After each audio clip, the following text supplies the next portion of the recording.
Inverted spectrum is the hypothetical concept of two people sharing their color vocabulary and discriminations, although the colors one sees one's qualia are systematically different from the colors the other person sees. The concept dates back to John Locke. It invites us to imagine that we wake up one morning, and find that for some unknown reason all the colors in the world have been inverted. Furthermore, we discover that no physical changes have occurred in our brains or bodies that would explain this phenomenon. Supporters of the hypothesis of qualia as non-physical entities argue that, since we can imagine this happening without contradiction, it follows that we are imagining a change in a property that determines the way things look to us, but that has no physical basis. In more detail, metaphysical identity holds of necessity. If something is possibly false, it is not necessarily. It is conceivable that qualia could have a different relationship to physical brain states. If it is conceivable, then it is possible. Since it is possible for qualia to have a different relationship with physical brain states, they cannot be identical to brain states, by one. Therefore, qualia are non-physical. The argument thus states that if we find the inverted spectrum plausible, we must admit that qualia exist, and are non-physical. Some philosophers find it absurd that an armchair argument can prove something to exist, and the detailed argument does involve many assumptions about conceivability and possibility, which are open to criticism.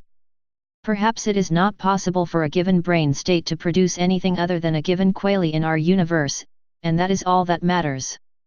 The idea that an inverted spectrum would be undetectable is also open to criticism on more scientific grounds. There are more perceptually distinguishable shades between red and blue than there are between green and yellow, which would make red-green inversion behaviorally detectable.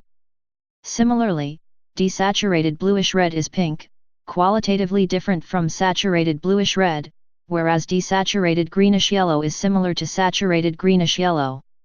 Again, red is a warm color, whereas blue is cool, and perhaps this is not a matter of learned associations with temperature.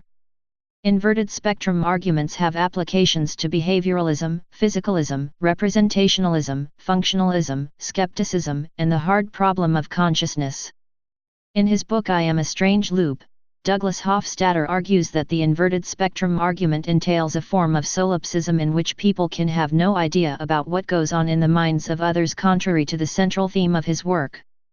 He presents several variants to demonstrate the absurdity of this idea: the inverted political spectrum, in which one person's concept of liberty is identical to another's concept of imprisonment; an inverted sonic spectrum in which low musical notes sound like high ones and vice versa, which he says is impossible because low sounds can be felt physically as vibrations; and a version in which random, complex qualia such as riding a roller coaster or opening presents are reversed, so that everyone perceives the world in radically different, unknowable ways.